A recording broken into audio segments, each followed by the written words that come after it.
Number 10 is Hawksbill Station by Robert Silverberg, which is an expansion of a short story that he had previously written, which is set in a world where political criminals are sent to a prison station called Hawksbill Station, which is 1 billion years in the past, which lands these prisoners in the late Cambrian period, where the Earth is this kind of barren slate hellscape where the only vegetation is this kind of moss protruding from that slate surface, and the only animal life are these colossal prehistoric sea creatures, which the men at the prison will hunt for both something to do, because it's a really boring environment that they're living in, but they will also cook and eat these sea creatures as well. And I say men because there is a separate prison station for female political prisoners, but it is separated from the men's prison by 1 million years, so that the two will never interact. We're following a man who is kind of the de facto leader of the prison. He's sort of taken up the mantle of being in charge of all these other men who are essentially ungoverned. They are sent 1 billion years into the past.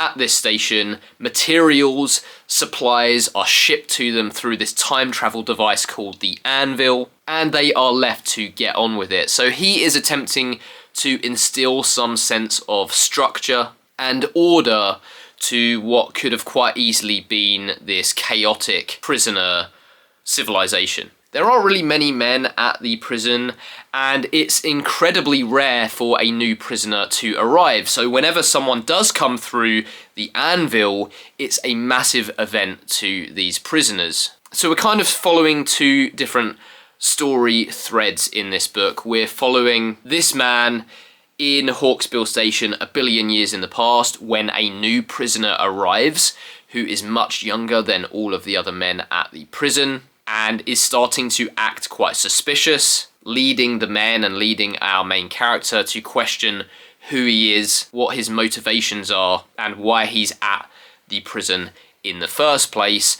But then in these alternating chapters, we are seeing the man's younger years from before he was sent to Hawksbill Station, during his student days, where he becomes caught up in this kind of anarchist group rebelling against a totalitarian government. This is a pretty short novel. I think the edition that I've got comes in at about 200 pages or less. And if you've been watching my channel for a while, you'll know that I am a really big fan of Robert Silverberg. I think that his prose is incredibly good, and his narratives have this kind of flow to them, which makes them incredibly easy to read, even if there are some more complex ideas and themes in there. And to be honest with you, I'm not really the biggest fan of time travel as a trope, as a plot device, but Robert Silverberg just really drew me in here with the characters, with that central mystery about who that prisoner is, and with his very eloquent writing. I would say the one reason it's not higher up on this list is that those interstitial chapters where it flips back to the man's early years before he was sent to Hawksbill Station do kind of sever the momentum at times, and I think it probably could have done with having less of those and focusing more on the prison station. But they are there to flesh out the character and lend a little bit more gravity to the events of the book. Number 9 is The Anything Tree by John Rackham, which is the pen name for the author John T. Philippent. And to be honest, it really surprises me that the book ended up being one of my favourite reads of the year, because I hadn't really heard much about it before. I hadn't really heard much about John Rackham, and I picked this one up almost exclusively because I thought that the cover art was cool. So sometimes maybe that is a decent way of choosing your next read. But it follows a young woman who is a socialite, who is on some kind of journey which is shrouded in mystery at first, and she ends up landing, or maybe crash landing, I can't quite remember, on this uncharted jungle planet. And when she gets out of her ship, all of the plant life, all of the vegetation, all of the trees start to attack her, binding her limbs and dragging her into the forest, when a mysterious human figure shows up and he tells her that the plant life on this planet actually responds to the emotional state of anyone in its presence. And so she calms down and the plant life releases her. This man that she encounters has this kind of alien plant situated in a pocket of dirt that is hanging from his waist, with the stem of the plant winding its way around his body, with this blue flower next to his head, which is seemingly tracking this woman as she moves around. I don't really want to say too much because this is another incredibly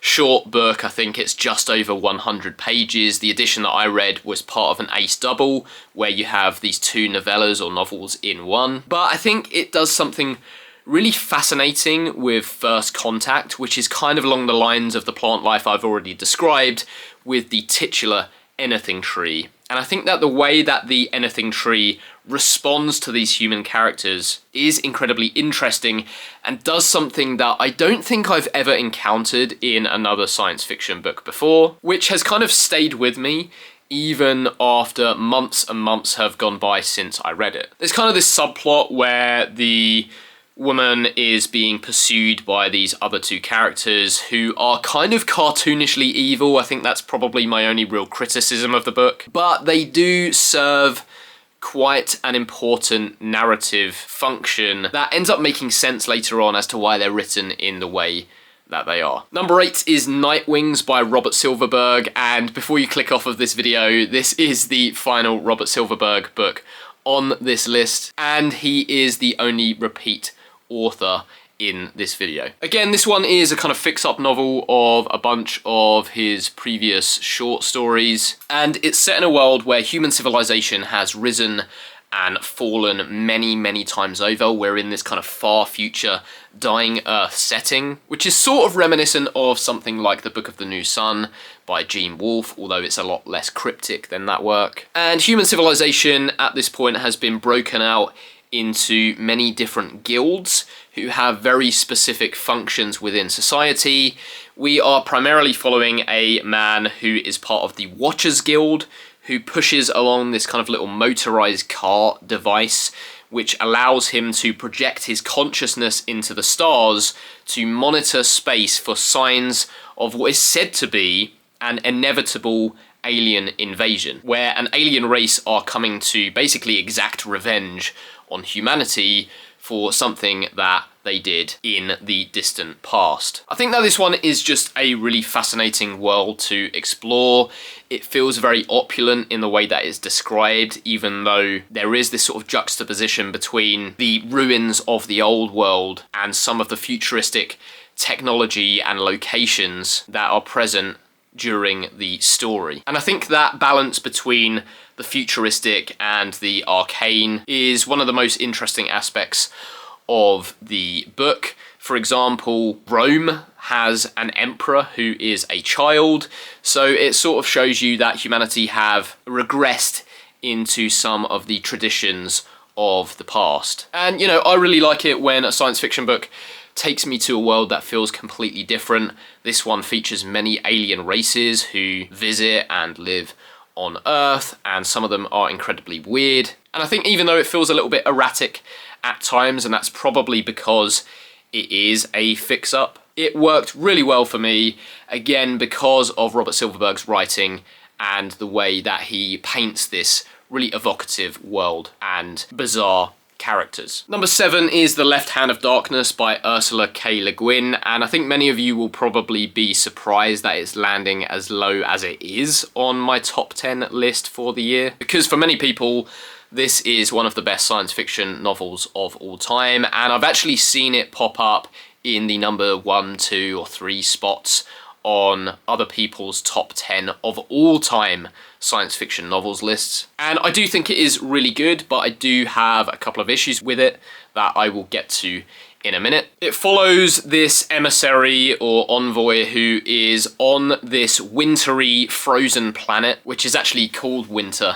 in the novel, who is essentially trying to recruit the civilizations of the planet into this wider, connected galactic civilization by convincing them of the merits of being part of this wider universal community. But the people on Winter operate in a very interesting way. They have a societal model which is different to anything that this envoy has encountered before, and he has to try and navigate those differences early on to try and come to some sort of agreement. The key difference with these people on Winter is that they spend most of their time in this almost genderless state, and they can adopt male or female physiologies as part of a complex mating system. It seems to me, and I've not really read a lot of modern science fiction, that gender is explored a hell of a lot these days, and this is a book that was published in 1969, so Ursula K. Le Guin clearly quite ahead of her time in terms of some of the thinking that she's doing. But I think that my favourite thing about that is that it doesn't feel preachy in any way. It doesn't feel in your face with any kind of point that it's making. I think it's a much more nuanced exploration of some of those ideas, and I think that her writing is quite subtle in general, outside a couple of her books like The Word for World is Forest, which is a little bit more angry in terms of the messaging. But this one is handled with quite a deft touch, which I think only a writer as talented as Ursula Le Guin could pull off. I mentioned Nightwings being evocative. I think that this one really is in terms of just how oppressive this icy landscape is. But I don't think you can really get away from the fact that this book can be quite boring. And I would actually apply that to a couple of other Le Guin books that I have read, which might ruffle some feathers. But particularly in the latter half of this book, there is a really long section where two characters are going on this journey across this icy landscape, which I found to be quite tedious, quite dull, and almost redundant in places. I think the key argument is that it allows that character interaction to really deepen, which I can sympathise with, but for me, it just goes on a little bit too long. It does overstate its welcome. But when all is said and done, I do think she does stick the landing, ties everything nicely together, and presents one of my favourite reads of the year. Number 6 is Count Zero by William Gibson, who I think is one of the best writers of science fiction that I've ever encountered in terms of the actual prose. The way that he utilises language is almost second to none, maybe second to none in my mind if I was going to put together a top 10 authors list or something. But this one is a follow-up to Neuromancer, which I think is one of the best and one of the most important science fiction novels ever written. And it takes place within his cyberpunk universe, the Sprawl universe, and is said to be part of the Sprawl trilogy, even though it can be read independently from Neuromancer with a few things that do tie it back to that first book. Gibson takes a slightly different approach to Count Zero, where he focuses the narrative on 3 characters and the novel jumps between their perspectives, giving you a much wider view of this world with many different locations, characters, and interactions, which all feel quite distinct. The first character is a young guy called Bobby, who is essentially a hacker going by the pseudonym Count Zero, who ends up getting in way over his head when he gets this biochip that he needs to analyze, which almost kills him when he tries to do it. You've then got Marley, who is an art gallery curator, who is hired by a mysterious figure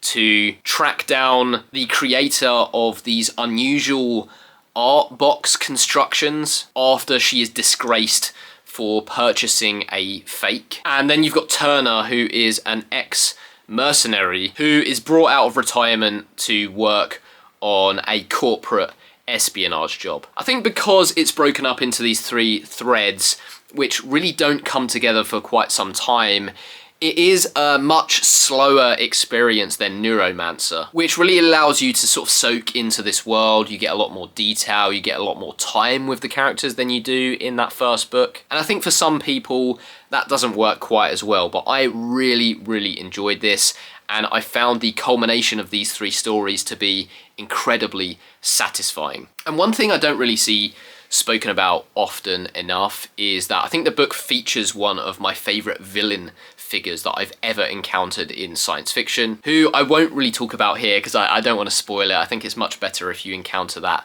for yourselves. But I just love Gibson's writing so much. I think the way that he walks the line between being genuinely gritty, violent, and hypersexual without falling into the trap of coming off as trying to be edgy is a really delicate balance, actually. And I've mentioned it already, but his prose is just phenomenal. So I should really go on and read the final book in the Sprawl trilogy, which is called Mona Lisa Overdrive. It's the only one that I've got left. I have read his collection of cyberpunk short stories, which is called Burning Chrome, which is also very good. And maybe I'll do some sort of series overview when I have completed it. Number 5 is Cuckoo's Egg by C.J. Cherryh. And you might be thinking, C.J. Cherryh above Le Guin, above Gibson, above Silverberg.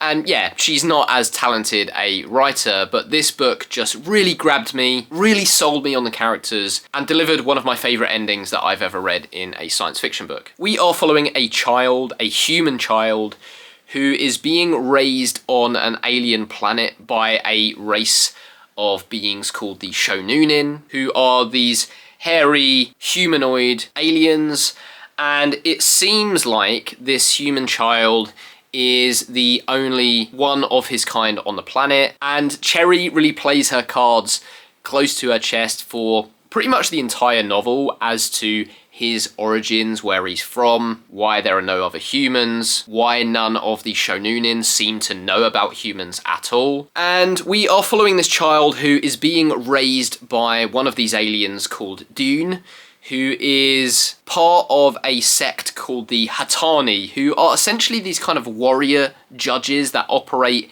in this really unique position within the Shonunin society. The Hatani are incredibly competent in combat, in navigation, in intelligence, and so this human child, who is called Thorn, is being trained by Dune, who is serving as his master. And Dune is simultaneously caring and present while also being a real taskmaster who is driving Thorn to his absolute limits in order for him to achieve greatness. And there's this realization that even though he can't quite achieve some of the same feats or actions as a Shonunin, being a human offers him some unique tactical advantages. As Thorn is being raised and growing up, he realizes that there are some threats facing him on this planet from the Shonunin society, which plunges Dune and Thorn into danger as they scramble to uncover the mystery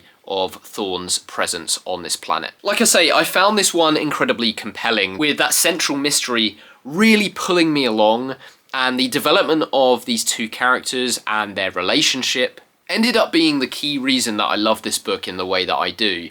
When the ending does come, and again I found it to be incredibly satisfying when all of those reveals do come, I sat there and found myself thinking, I want to see where these characters go next. I want to know where they go from here, what they do, how they handle the revelations that they've just been faced with. And I'm someone who much prefers singletons or standalone books. I'm not really a big series guy, but if there was a sequel to this book, I would have picked it up straight away after closing Cuckoo's Egg and started it, which is a feeling that doesn't strike me very often. So this one has to be on my top 10 reads of the year, and it lands at the number 5 spot. Number 4, and I already mentioned earlier that I don't really love time travel, but this one is The Time Machine by H.G. Wells. And I'm not sure that I can really do anything more that hasn't really been done already in terms of telling you about the time machine or providing any real genuine insight into it that hasn't sort of been mined from it already. But just briefly, it follows a Victorian scientist who is having these gatherings at his house with his sort of network, and he's telling them about his experiments with this time machine, which ended up propelling him into the far future, which is very different from the present that this book takes place in. In this far future, humanity have seemed to have divided into two distinct groups. One being the Morlocks, who live in these subterranean tunnels, and they are seemingly gathering all of the technology, all of the machinery from the surface, and bringing it into their underground lairs. And then the Eloi, who are these innocent, childlike people living in these small communities on the surface. And sort of unlike the Morlocks, they seem to have lost any sense of curiosity or discipline, living very straightforward lives. Wells is obviously a great writer, and I think that that really comes through in terms of the pacing, in terms of the prose, and in terms of the content as well, which you can look at beyond the surface level, which is enjoyable enough in itself. What really struck me about this is the penultimate chapter of the book, which I found to be incredibly striking, and I think that it will stay with me forever. I've read a few Wells books at this point. I think that this is quite easily my favourite, but I do need to go on and read pretty much all of his work at some point. Number 3 is Engine Summer by John Crowley, which is a very difficult book to do a short snippet review of, so if you're curious as to my full thoughts, there is a full review on the channel somewhere. But this is basically a post-apocalyptic novel which is following a boy who lives in this community of humans who are situated in this subterranean spiraling city, who have very strange traditions centered around saints and old world technology, which they have very unique names for. We're basically following this central character journeying to the surface and venturing out into this post-apocalyptic wasteland, encountering other people, other communities, other technologies. I think that this one is a real puzzle box of a book. You have to do quite a close read to determine what John Crowley is actually talking about, what these characters are actually talking about when they are referring to some of these traditions and technologies, because we are at a point where language has devolved to such an extent, or evolved is maybe more the right way of saying it, that you don't quite grasp what they are referring to at first. But there are moments where I think it does really click if you are lending it a close and careful read, that make for such a satisfying reading experience, despite it being quite a challenging one. I've talked quite a bit about prose on this list already, and I know for some readers of science fiction that's not as important, but John Crowley presents such beautiful work here that there were a few times where I actually stopped and reread sentences, reread paragraphs, reread passages, because they did really stop me in my tracks. And that's not something that I can say all that much about other science fiction writers, so if you are someone who has a little bit more of a literary interest and you're looking for these more carefully curated science fiction books, I would suggest reading Engine Summer by John Crowley. Or if you're someone who enjoys picking at these intricate puzzle boxes and really poring over every word, every sentence, every section, I think that this one would be satisfying for you in the way that it was for me. Number 2 is Do Androids Dream of Electric Sheep by Philip K. Dick, which I'd put off reading for a number of years because I've seen Blade Runner so many times and I thought it would just be the same story, but actually it is very different. So if you're in the same boat and you're putting it off for that reason, I would encourage you to read it. We are following a character called Rick Deckard, who is a bounty hunter tasked with tracking down these rogue and highly advanced androids who are present illegally in this kind of post-apocalyptic, dust-covered Earth. And the reason that he takes on this job of tracking down these very dangerous, these very advanced androids is that in this society, it is seen as the ultimate status symbol to own a real live animal, and Deckard does not. He owns an electric sheep, a robotic animal that he keeps on the roof of his apartment building next to his neighbor's real animals that he is incredibly jealous of. And so he's tracking down these androids, and when he finds someone that he suspects to be one, he administers this test, which is basically a series of questions designed to elicit an empathy response, which is said to be something that is not possible for these androids to experience or display signs of. So there's definitely a lot of that Philip K. Dick strangeness in here. There are themes of reality and identity and that sort of central question around real versus artificial beings. And there's this whole religion in the book called Mercerism, where people can use this machine to sort of link mentally with this mysterious figure called Wilbur Mercer and share in his suffering, which I can't really talk about without going into tons of detail about, so I won't. But there is a lot going on here despite the relatively straightforward central narrative of Deckard tracking down these androids, which actually I found to be really enjoyable as a sort of detective story, which moves with a really good momentum, pulls the rug out from under you at multiple moments, and still allows room for much deeper thoughts to take place. Again, I've read a few Philip K. Dick novels at this point. I think I've enjoyed almost all of them, but this one is definitely my favourite, and it is my second favourite read of the year. Number one is The Fifth Head of Cerberus by Gene Wolfe, and I already mentioned that Engine Summer is a bit of a puzzle box of a book.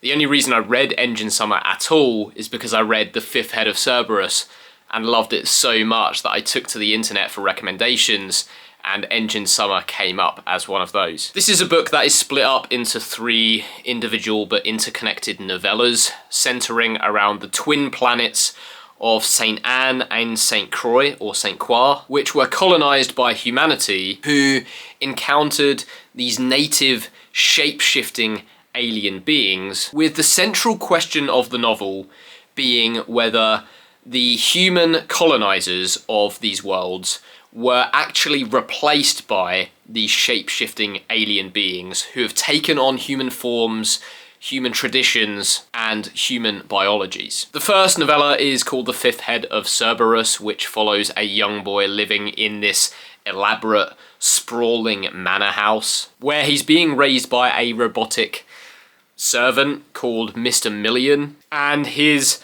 elusive father is tucked away in this hidden laboratory in the manor, conducting strange experiments, which eventually end up focusing on the boy and his brother. Somewhere in the mix, a character called Dr. Marsh turns up, who is interested in that theory that I just mentioned, that humanity had actually been replaced. The second one is called A Story by John V. Marsh, which is this sort of fable-like tale depicting those shape-shifting alien beings and their culture and their society, introducing some of their ability to mimic other beings. And then the third novella is called VRT, which is presented as a series of jumbled up, incomplete, and sometimes incoherent journal entries, letters, and reports following the disappearance of Dr. Marsh on one of these twin